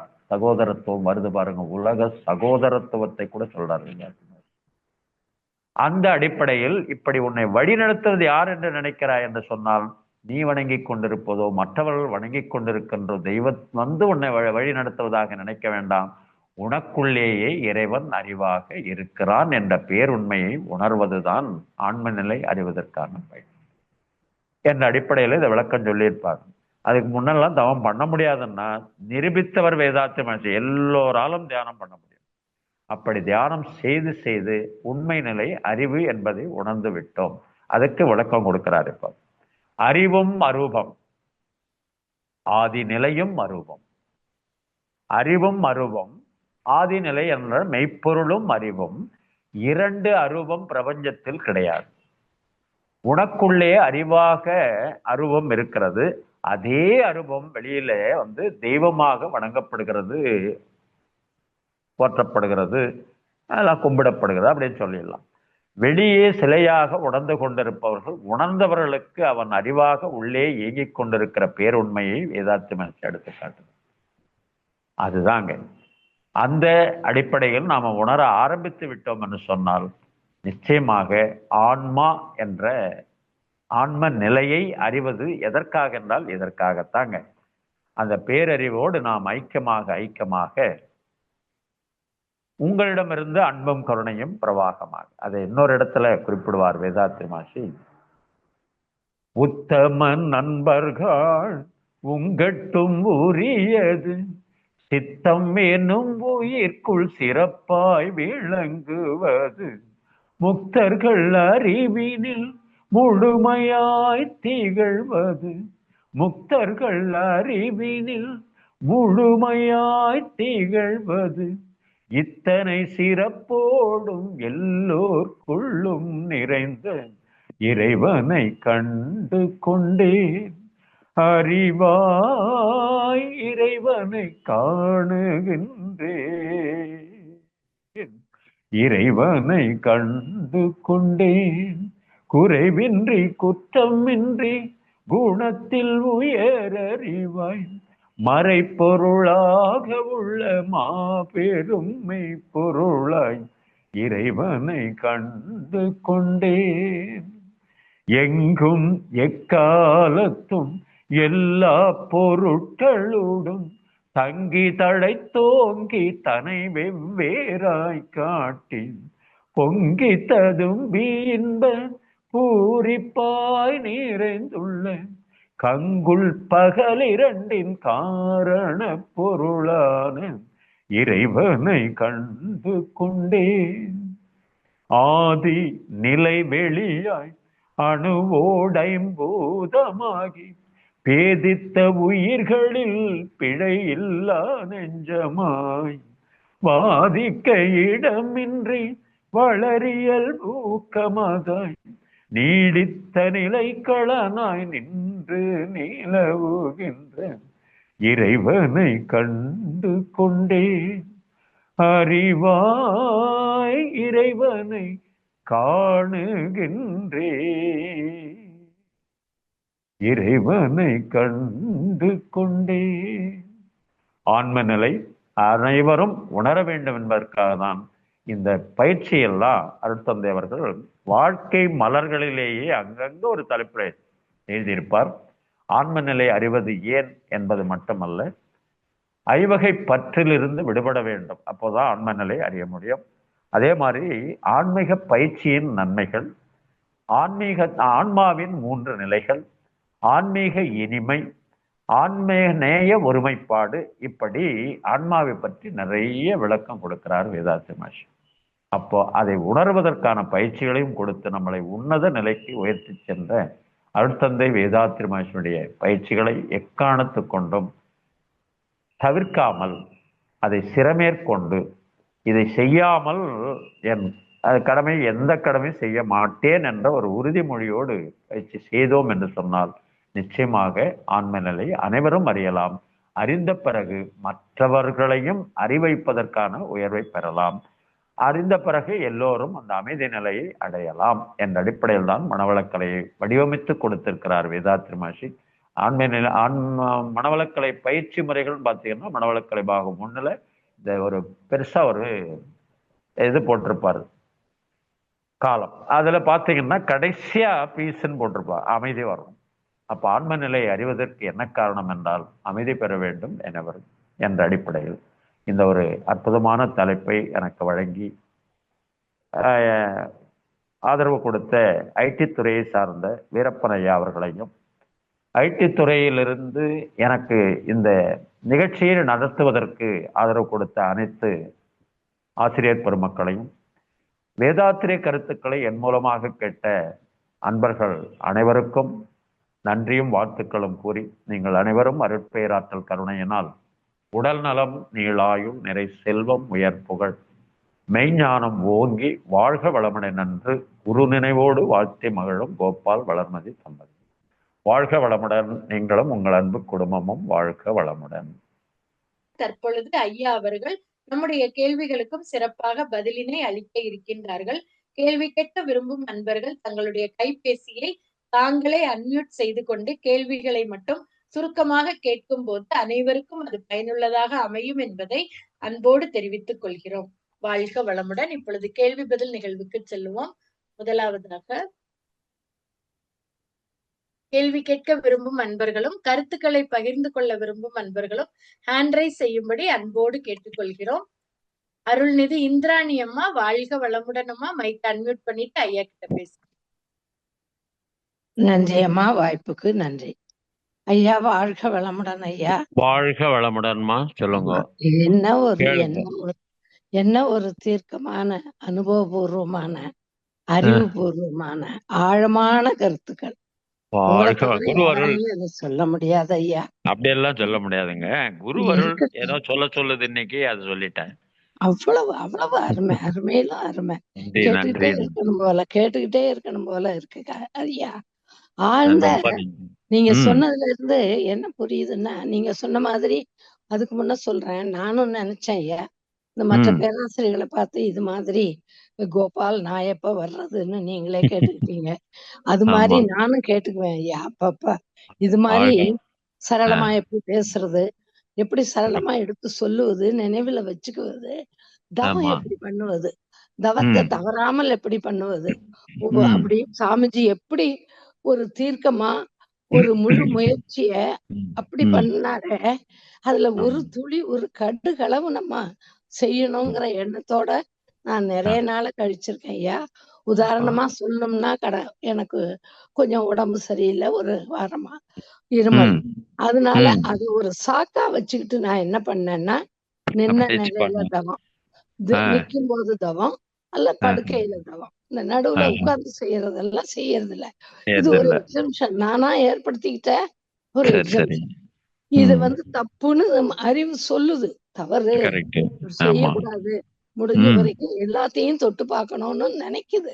ஆனா சரி. உடம்பு இடம் கொடுக்கல. மனசு சோம்பேறித்தனம். ம் இன்னைக்கு என்ன பண்ணேன்? ம் இல்லவே இல்ல. நீ என்ன ம் வேணாலும் சொல்லிட்டு போ. உடம்புக்கு ம். நான் சொன்னேன். நான் சரி செஞ்சுதான் ஆகப்போறேன். முழு சரி. எக்ஸர்சைஸையும் முழுமையா நான் செய்யதான் போறேன். என்ன நடந்தாலும் செய்யுங்க. சரி. இருமிக்கிட்டே அதுதான் அந்த செய்வேன். எண்ணம் வந்துடணும். அப்படின்னு செஞ்சேன் ஐயா. முடிஞ்சது. செஞ்சீங்களா? என்னால அவ்வளவுதான். முடிஞ்சது. என்னால ம் முடிஞ்சது. இது அப்புறம் ஏன் தினம் தினம் அந்த எண்ணம் ஏன்யா வரமாட்டேங்குது? இன்னைக்கு வந்தது நீங்க நாளைக்கு படுக்க ம், போகும்போது ம். நாளை எழுந்து என் கடமைகளை செய்வதோடு மட்டுமல்லாமல் அருட்தந்தை வேதாத்திரி மகர்ஷியின் பயிற்சிகளை நான் சிறப்பாக செய்வதற்கு குருவருடும் திருவருடும் எனக்கு துணை நிற்க வேண்டும் என்று சங்கல்பமிட்டு படுத்தா வெடிகாலம் எழுந்து பயிற்சி பண்ணிட்டு மற்ற வேலை பார்ப்பீங்க. வாழ்க வளமுடன். அப்படிதான் வாழ்க ஐயா. வளம். வாழ்க அப்படிதான் வளம். செய்யணும். இன்னொன்னு சரிங்க. ஒரு ஆ. சந்தேகம் ஐயா. இந்த சாமிஜியோட கருத்துக்களையும், அவர் ம் சொன்ன விஷயங்களையும், ம் அவர் எப்படி சொன்னாரோ ம் ஆழ்ந்து ம் சாமி மேல உண்மையான அன்பு, ம் உண்மையான ஆழ்ந்த பக்தி, ஆழ்ந்த ம் நம்பிக்கை இத ம் வச்சோம்னாக்க எல்லாம் ம் கைகூடும் ம் அப்படிங்கிற ஒரு எண்ணம் எனக்கு வந்திருக்கு ஐயா. சரியா சரி. இருக்குமா? அது அது சரியா மட்டும் போதாது. ம். அது மட்டும் போதாது. ஆ. பிரம்ம முகூர்த்த நேரம் என்று முன்னோர்கள் சொல்லிய 4லிருந்து 6 வரைக்கும் வேதாத்திரியத்தை உள்வாங்கணும், ம். படிக்கணும், ம். வாசித்தல், அதுக்கப்புறம் யோசித்தல், அதுக்கப்புறம் தான் நேசித்தல். ஆ. வாசித்தல், யோசித்தல், நேசித்தல். ஓ! நீங்க ம். நேசிக்கிறீங்க நல்லாதான் இருந்தாலும் ம். வாசித்தால் இன்னும் கொஞ்சம் கருத்து உள்ள போகும். வாசி வாசிக்கிறேன் ஐயா. முடிஞ்ச வரை வாழ்க வாசிக்கிறேன். வளம். அதுதான் முடிந்த கண்ணெல்லாம் வரைக்கும். கண்ணுடைய பார்வையெல்லாம் குறைவுதான். அத வச்சு நான் ஆஹ் படிச்சுக்கிட்டு தான் இருக்கேன். சரி சரிங்க. 83 வயசாகுது ஐயா. முடிந்த எல்லாமே வரைக்கும் கொஞ்சம் அதே பெரிய விஷயம்தான். குறைவுதான். எல்லாமே கொஞ்சம் ஆஹ் கொஞ்சமா குறைவாயிட்டு, அதையும் கண்டிப்பாக. மீறி நான் படிச்சுக்கிட்டு தான் இருக்கேன். வாழ்க படிச்சுக்கிட்டு தான் வளமுடன். இருக்கேன். செஞ்சுட்டு தான் ஐயா வாழ்த்துக்கள். இருக்கேன். குருவர்கள் உங்களுக்கு இன் துணை நிற்கட்டும். வாழ்க வளமுடன் ஐயா. வாழ்க மிக்க வளம். நன்றி. வாழ்க வளம். நன்றி. உங்களுடைய அருமையான தொகுப்புக்கு என்னுடைய மனம் நிறைந்த, ஆன்மா நிறைந்த மகிழ்வுகள். நன்றி ஐயா. நன்றி. மிக்க நன்றி. நன்றிங்கம்மா. வாழ்க வளமுடன். வாழ்க வளமுடன். ஐயா சரிங்க. வாழ்க வளமுடன். நன்றி. நன்றி வாழ்க. அம்மா. வாழ்க நன்றி வளமுடன். இந்திராணி அம்மா. வாழ்க வளமுடன். வாழ்க 83 வயசுல நீங்க இவ்ளோ ஆஹ் ஆர்வமா Zoomல கலந்துக்கிட்டு ஹேண்ட் ரைஸ் பண்ணி இவ்ளோ பண்றீங்களேம்மா, இதுவே எவ்ளோ பெரிய விஷயம். பெரிய விஷயம். என்னங்கய்யா? எல்லாம் கண்டிப்பா. அதுதான். அருளாசான். ஆசானுடைய அருள் ஐயா. அருள் அம்மா. அதுதான். அவரு என்ன கைப்பிடிச்சு அழைச்சிட்டு போய் செய்ய சொல்றாருமா எல்லாத்தையும். அவர்தாம்மா செய்யுங்கம்மா எனக்கு செய்யுங்க. துணை. நன்றி வாழ்க அம்மா. வாழ்க. வாழ்க வளமுடன். வாழ்க வாழ்க வளமுடன். வளமுடன். அடுத்ததாக உமா தயாளன் அம்மா. வாழ்க வளமுடன் அம்மா. மைக்க அன்மியூட் பண்ணிட்டு ஐயா கிட்ட பேசு. அம்மா வாழ்க வளமுடன் அம்மா. வாய்ப்புக்கு நன்றிங்க அம்மா. வாழ்க வளம். முகப்பேரா? வாழ்க வளமுடன் ஐயா. நல்லா இருக்கீங்களா ஐயா? நல்லா இருக்கம்மா. ரொம்ப அருமை சொல்லுங்க. ஐயா. அப்படியா? அப்படியே குற்றால இருந்து அருவி கொட்டுற மாதிரி அவ்வளவு அழகா நிறைய விஷயம் இல்ல சொன்னீங்க ஐயா. இல்ல ரொம்ப அருமையா அப்படியெல்லாம் இல்ல. இருக்கு. ஏதோ உள்ள இருக்க கருத்தை உங்ககிட்ட சொல்றேன், அவ்வளவுதான். ஐயா, நீங்க நீங்க நீங்க வந்து லெஜண்ட் ஐயா. பன்முக வித்தகர். ஆமா ஆமா. ரொம்ப சரி. அருமைங்கய்யா. என்ன டவுட். கொஸ்டின் எதுவும் இல்ல. டவுட் இல்ல. சரி. உங்களை நன்றி. வாழ்த்துறதா ஐயா. ரொம்ப வாழ்த்துக்கள். வாழ்க வளமுடன். வாழ்க வளமுடன். நன்றி. நன்றிங்கம்மா. வாழ்க வளமுடன். மிக்க நன்றிகள் அம்மா. வாழ்க வளமுடன். வேறு யாருக்கும் கேள்விகள், கருத்துக்கள் இருந்தா ஹேண்ட் ரைஸ் பண்ணும்படி அன்போடு கேட்டுக்கொள்கிறோம். வாழ்க வளமுடன்.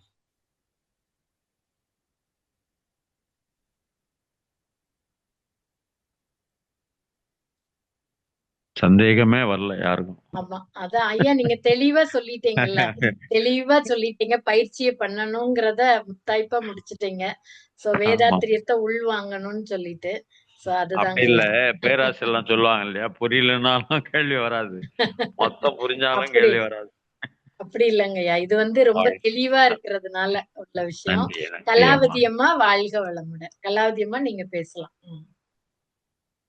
மைக் அன்மியூட் பண்ணிக்கோங்கம்மா கலாவதி அம்மா. வாழ்க வளமுடன். வாழ்க வாழ்க வளமுடன் வளமுடன். ஐயா.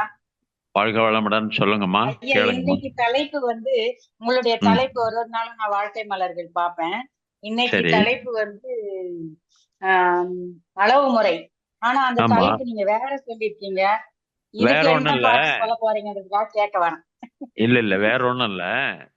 இந்த புக்ல ஒரு சில புத்தகம் லேட்டஸ்டா வந்தது, அது மாறி இருக்கும் டேட், மற்றபடி கருத்து அதேதான்.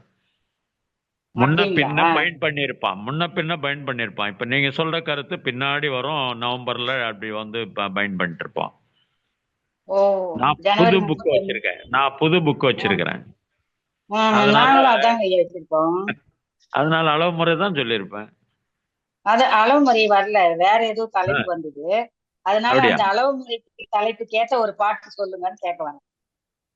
அளவு முறைக்கு பாட்டுக்கு இந்த ஒரு பழைய சிவாஜி பாட்டு ஒண்ணு வரும். சின்னஞ்சிறிய வண்ணப்பறவை எண்ணத்தை சொல்லுதம்மா, அது இன்னிசையோடு. அதுல வரும் அளவு முறையெல்லாம், அதுல வரும் கண்ணதை பார்க்கும், அதெல்லாம் வரும்.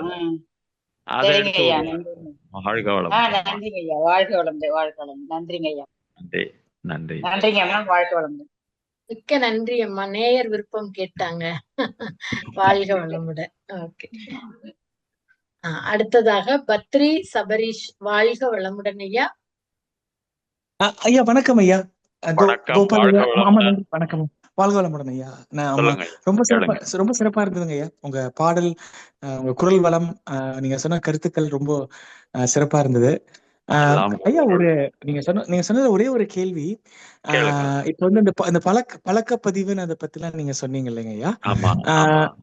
இப்போ வந்து நிறைய பேர் வந்து இப்போ ஒரு கரெக்ஷன்ஸ் சென்டருக்கு போறாங்க. அங்க போய் மாறிட்டு சில பேர் நல்ல வாழ்க்கையை அமைஞ்சுக்கிறாங்க.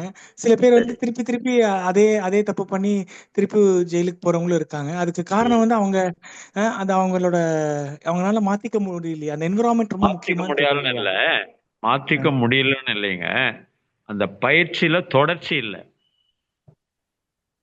அதாவது தொடர்ச்சியா நம்ம பயிற்சி எடுத்திருக்கிறோம் இல்லைங்களா.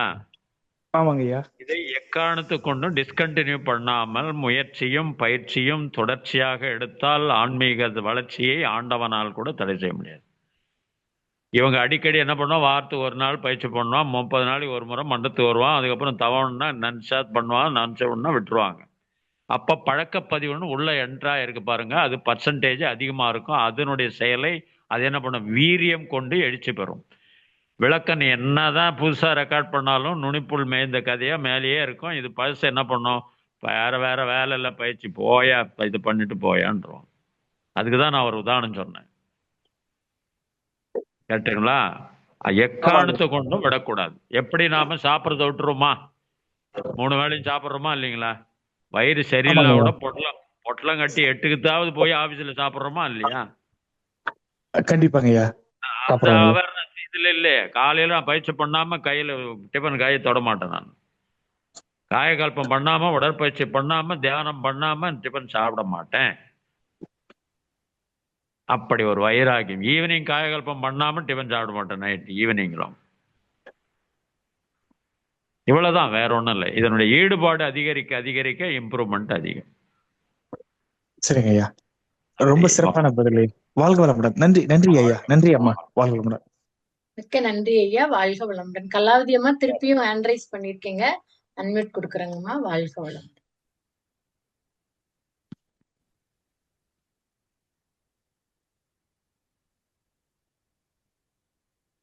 வாழ்க வளமுடன். வாழ்க வளமுடன். வாழ்க வளமுடன். கேளுங்கம்மா. மைக் இதுவாயிடுச்சு. கலாவதி அம்மா லைன்ல இருக்கீங்களா? வாழ்க வளமுடன். அன்மியூட் கொடுத்தாச்சுங்கம்மா.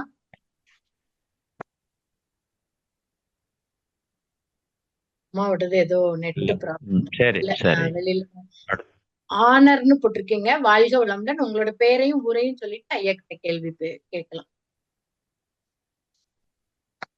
மைக் அன்மியூட் பண்ணிக்கோங்க ஐயா. வாழ்க வளமுடன். மைக்க ஒரு முறை டச் பண்ணுங்க.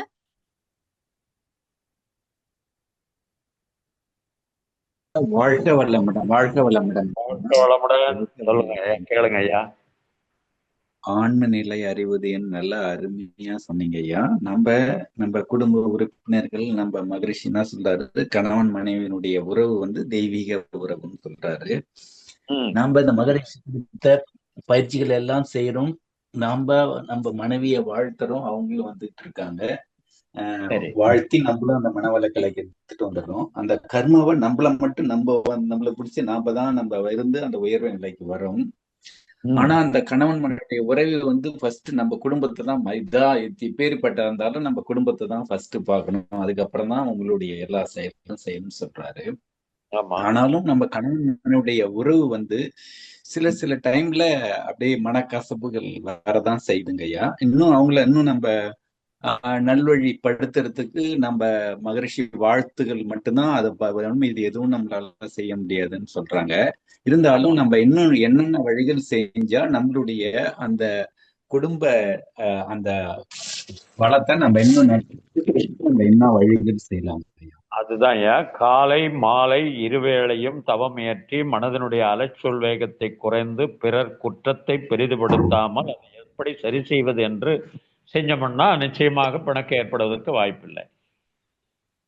நாம குறைய சொல்லியே என்ன பண்ணும்போது இப்ப கூட பாத்தீங்கன்னா எல்லாம் பண்றாங்க ஐயா. இருந்தாலும் பண்ணட்டும், என்னுடைய வாழ்க்கை துணை தான் பண்றாங்க, நான் என்ன பண்றேன், அட்ஜஸ்ட்மெண்ட், டாலரன்ஸ், சாக்ரிஃபைஸ் என்ற அடிப்படையில மன்னித்து அவங்கள அட்ஜஸ்ட் பண்ணி போறேன்.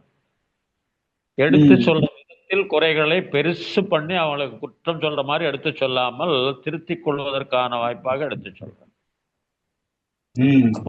எப்படி அமையும் என்று சொன்னால், தவத்தின் மூலமாக மனிதனுடைய அலைச்சொல் வேகம் குறைந்தால்தான் என் அணுகுமுறை மாறும். அணுகுமுறை மாறினால்தான் இணக்கமாக வாழ்வதற்கு எந்த இரண்டு உறவா இருந்தாலும் சரி அதுதான் நாம தான் பண்ணணும். அவங்களுக்கு பயிற்சி கம்மியா இருக்கலாம், நம்ம கொஞ்சம் பயிற்சியில சீனியரா இருப்போம், நாம தான் அதுல ஸ்டெபிலைஸ் பண்ணி இதை என்ன பண்ணணும், சரி மன்னிச்சுக்கலாம், அது பார்த்துக்கலாம், பேசிக்கலாம், அப்படிதான் போகணுமே தவிர குறையை சொல்லாமல் நிறைவை பார்த்தா சிறப்பா இருக்கும். சரிங்க, ரொம்ப நல்லதுங்க ஐயா. அவங்க ரொம்ப சிறப்பா சொன்னீங்க ஐயா, மிக்க மகிழ்ச்சி ஐயா. அவங்க என்னன்னா பழைய நினைவுகளை அலைப்படுத்திக்கிட்டே இருக்காங்க ஐயா. அந்த பழைய நினைவுகள் வேணாமா, அதெல்லாம் நடந்து கடந்து போச்சுன்னா அந்த கருமையத்துல பயந்து பழைய நினைவுகளை அதே ரிப்ளை பண்ணல சில சங்கடங்கள் வருதுங்க ஐயா. அதை விட்டு அவங்க விட்டுருன்னா உடனே விட்டுற முடியாது. அவங்களுக்கு கொஞ்சம் பயிற்சி என்ன கொஞ்சம் அதிகப்படுத்துறதுக்கான ஒரு என்கரேஜ்மெண்ட் கொடுக்கணும். சரி சரி சரி, இந்த தவத்தை என்ன கொஞ்சம் செய்யுமா, இந்த தவத்தை என்ன கொஞ்சம் செய்யுமா, செய்யறாங்க. ரொம்ப சிறப்பு ஐயா, ரொம்ப மகிழ்ச்சி ஐயா. வாழ்க்கை வளமுடனம்மா. வாழ்க வளம். வாழ்க வளமுடன் ஐயா. மிக்க நன்றிகள் ஐயா. வாழ்க வளமுடன். வாழ்க வளமுடன் ஐயா. மிக தெளிவான சிந்தனை உரையும் கொடுத்து அன்பர்களோட கேள்விகளுக்கும் ரொம்ப தெளிவாகவும் பொறுமையாகவும் நம்பிக்கையூற்ற வகையிலையும் பதில கொடுத்தீங்க ஐயா. மிக்க நன்றிகள் ஐயா. வாழ்க வளமுடன். இந்திராணி அம்மா திரும்ப ஹேண்ட் ரைஸ் பண்ணிருக்காங்க. மைக் அன்மியூட் பண்றேன். அம்மா பேசலாங்கம்மா. வாழ்க வளமுடன். நன்றி அம்மா. நேரம் இருக்கிறதுனால ஒரு கேள்வி கேட்கலான்னு நினைக்கிறேன் ஐயா. ஐயா என்ன சொன்னீங்க? எனக்கு பதில் சொல்ற மாதிரி கேள்வியா கேளுங்க. சரிங்க ஐயா. ஒரே ஒரு இப்ப பொதுவான கேள்வி ஐயா. எனக்கு வர்ற சந்தேகம் 4 நாளா 4-5 நாளா இருக்கு. கேட்கலாமா வேண்டாமா கேட்கலாமான்னு வந்து இப்போ குடியரசு தினத்துல எல்லா நல்ல சிறந்த செயல்கள் புரிஞ்சவங்களுக்கெல்லாம் இதெல்லாம் விருதுகள் எல்லாம் அவார்டெல்லாம் கொடுத்துருக்காங்க ஐயா. குறிப்பா நான் சொல்லலாம் அப்படின்னு சொன்னா கலை அதெல்லாம் விட்டுருவோம், அதெல்லாம் ஊக்கப்படுத்துறதுன்னு வச்சுக்கலாம். ஆனா அந்த போலீஸ்காரவங்களுக்கு நிறைய கொடுத்துருக்காங்க. அவங்களுக்கு என்ன பண்ணிருக்காங்க, தகைமை சால் செயல்னு சில விருதுகள், மெச்சத்தகுந்த செயல் அப்படின்னு இதெல்லாம் போற்ற வேணும், மோட்டிவேட் பண்றாங்க, சரி. ஆனா இன்னைக்கு அந்த சைபர் கிரைம் குறைஞ்சிருக்கா, போக்சோ குறைஞ்சிருக்கா, இல்ல அந்த டிஜிட்டல் கைதுங்கிறாங்களே அது குறைஞ்சிருக்கா, ஏதாவது ஒன்னையாவது இப்ப இந்த பரிசு வாங்கினவங்க இதுல எதையாவது ஒன்னையாவது சாதிச்சிருக்காங்களா? ஒரு திருடனை பிடிக்கிறதோ, ஒரு கொலைகாரனை பிடிக்கிறதோ, ஒரு ஏன்னா நம்ம போலீஸ்காரங்களுக்கு ஸ்காட்லாண்ட் யார்டுன்னு சிறப்பு பேரு. அந்த மாதிரி உள்ள உங்க ஒரு கொலைகாரனையும் திருடனையும் பிடிக்கிறது பெரிய விஷயம் இல்ல.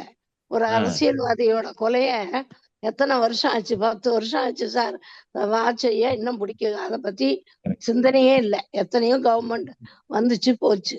இப்படி இருக்கும்போது இந்த கண்துடைப்பு பயிர் விருதுகள் இதெல்லாம் எதுக்கு ஐயா? உண்மையாலுமே அத அவங்க செய்யறாங்களா? அந்த அவனுடைய சர்க்கிள் வரைக்குமாவது ஒரு போற்ற தகுந்த ஒரு பணியை செய்திருக்கிறாரு என்று அவரை என்கரேஜ் பண்றது ஒண்ணு. அதே நேரத்தில் அருத்தந்தை வேதாத்திரிமாய் சொல்ற மாதிரி பொறுப்புடைய தலைவர் எல்லாம் இந்த இதுக்கு வரணும், இந்த இயக்கத்துக்கு ஒருத்தனும் வரமாட்டான. என்ன காரணம்னா தான் செய்கிற தவறுகளிலிருந்து எஸ்கேப் ஆகணும். அதனால்தான் உலக நல வேட்புன்னு எழுதி வேதாத்திரிமாசி இப்போ உலகில் உள்ள பொறுப்புடைய தலைவர் எல்லாம் உயிரறிவை உள்ளுணர்வாய் பெற வேண்டும் சொன்னதுக்கு காரணம். ஆனா எந்த இடத்துல ஏதாவது 1, 2 தான் அத்திப்பூத்த மாதிரி அரசியல்வாதி உள்ள வர்றோம். பொறுப்பில் உள்ளவர்கள் அவங்க திருந்தனாலும் அவங்க எல்லாம் மாறிக்குவாங்க. அதே நேரத்துல ஜனத்தொகை வேற ஏறிட்டே போகுது, கரெக்டுங்களா? அப்போ அது குற்றங்களும் குறைகளும் நடந்துதான் இருக்கும். அதனாலதான் மகேஷ் சொன்னார், வாழ தெரியாதவர்கள் வாழுகின்ற நாட்டில் அப்ப நாம செலக்ட் பண்றவன் எலெக்ட் பண்றவன் பொறுப்பா இருக்கிறான்னா நல்லவனே பார்க்க முடியலையே. நம்ம தான் அவனோட இவன் பரவாயில்ல, அவன் 4 கோலன்னா இவன் 1 கோலம் தான் பண்ணிருக்கிறான், அவன் நல்லவன், இப்படிதான் ஓடி. அதனால காலத்தால் வேதாத்திரிமாசினுடைய அந்த ஓர் உலக ஆட்சி வரும்போது நிச்சயமாக இதற்கெல்லாம் நீங்கள் எதிர்பார்க்கிற நினைப்பு வரும். நாம இல்லைன்னாலும் நம்முடைய சந்ததிகள் அதை சந்திக்கும். இந்த ஏன் ஆன்ம நிலை அறிவது ஏன்னு கேள்வி கேட்டு விரிவுரை கொடுத்திருக்கீங்க. இந்த ஏன்ங்கிற கேள்வி விஞ்ஞானத்துக்கு வேணா ஒத்ததா இருக்கலாம். விஞ்ஞானத்துல ஏன், எதுக்கு, என்ன, எப்படிங்கிறத கேட்கலாம். ஆன்மீகத்துல எதையுமே ஏன்னு நம்ம குருபிரான் என்ன சொல்லியிருக்காரோ அதை அப்படியே செஞ்சு அப்படியே நம்பி அதை அப்படியே ஆழ்ந்து அதுல போறதுதான் நமக்கு உயர்வு தருமே ஒழிய அதை நம்ம அலசி ஆராயவே வேணாம். சொன்னால் மட்டும் நம்பாதேன்னு சொன்னாங்க ஐயா. சொன்னதுனாலதான் ஆராய்ச்சி பண்றோம். சொல்லால் மட்டும் நம்பாத, நான் சொல்லிட்டேன்னு உனக்கு அறிவு இருக்கிறது, அந்த அறிவை கொண்டு ஆய்வு செய்தேன்னா அது ஒரு தெளிவு பிறக்கும். அதுக்குதான் ஆய்வு செய்தார் மாதிரி பதில் சொல்லிட்டீங்க. இல்ல இன்னொரு இடத்துல கூட பாத்தீங்கன்னா அசைவாகம் இயக்கம் நீக்க பூரணமன்றோ மிகுதிப்படும் ஆய்வீர்னுவார். இந்த இறை தத்துவத்தை சொல்லும் போதெல்லாம் நான் சொல்லிட்டேன்னு நம்பிடாதப்பா, ஆய்வீர் ஆய்வீர் அப்படின்னா என்ன அர்த்தம்னா அவர் தான் சொன்னாரு நான் சொல்லிட்டேன்னு சொல்லக்கூடாது. உன் அறிவில் தெளிவு பிறக்கணும். அதனால ஏன் என்ற கேள்வி கேட்டாதாங்க விழிப்பு நிலை வரும். வாழ்க வளமுடன். ஏதோ எனக்கு தெரிஞ்சது சொல்றேன். நன்றி நன்றி. வாழ்க வளமுடன். வாழ்க வளமுடன். மிக்க நன்றிகள் அம்மா. வாழ்க வளமுடன். அடுத்ததாக மைத்திலி தீனதயாளன் அம்மா, வாழ்க வளமுடன் அம்மா. மைக் அன்மியூட் பண்ணிட்டு ஐயா கிட்ட பேசு. வாழ்க வளமுடன். நன்றி உமா. நன்றிமா ஐயா. வாழ்க வளமுடன். வாழ்க வளமுடன். அந்த பிக்சர் இதுக்கு சொன்னீங்க இல்லையா, நான் ஆக்சுவலா அதுல வந்து குதிரை தான், 4 குதிரை தாங்க இருக்கும் அந்த போட்டோல. நீங்க பாத்து 4 குதிரை, 4 சென்சஸ். உடல் தான், உடல் தேர் தான், உடல் தான் தேரு, ஸ்கின். மத்த 4 சென்சஸும் அந்த 4 புலன்கள், இந்த 5 புலன்களையும் அறிவுதான் கிருஷ்ணரு. அறிவுக்கு கட்டுப்பட்டு இருக்கிறது தான் அந்த உயிர் தான் அர்ஜுனன் வச்சிருக்கிறது உயிர். இந்த இதுல கட்டுப்பாடா இருந்தாதான் இந்த தேர் வந்து போய் சேர வேண்டிய இடத்த சேருங்கிறதா அர்த்தம். கேட்கறேன் சிற்றறிவு. ஆனா எல்லாரும் 5 குதிரைங்கிறாங்களா, அதனால எனக்கு டவுட். 5 புலன்கள் இருக்கிறதுனால 5 குதிரையாக பாவனை செய்து கொள்ள வேண்டியதுதான். ஆனா இந்த 4 தான் வச்சிருக்கேன், அதுதான் கேட்டேன். பண்ணிக்கலாம். ஓகேங்க, சிறப்புங்கய்யா, சிறப்பு. வாழ்க்கை பாதையில இந்த தேர் ஒழுங்கா போகணும் அப்படின்னா இந்த புலன்களை ஒழுங்குபடுத்தணும்ன்றத மானசீகமா செய்யணும். நன்றி எனக்கு ஒரு மிக்க நன்றி அம்மா. வாழ்க வளமுடன். ஐயா நிறைவு பண்ணிக்கலாங்களா ஐயா? தாராளமா, நீங்க சொன்னா சரி. நன்றி ஐயா, மிகச் சிறப்புங்க ஐயா. வாழ்க வளமுடன். வாழ்க வளமுடன். வாழ்க வளமுடன். நம் கடமை அறவாழ்வின் நாட்டத்தே சிறக்கட்டும்.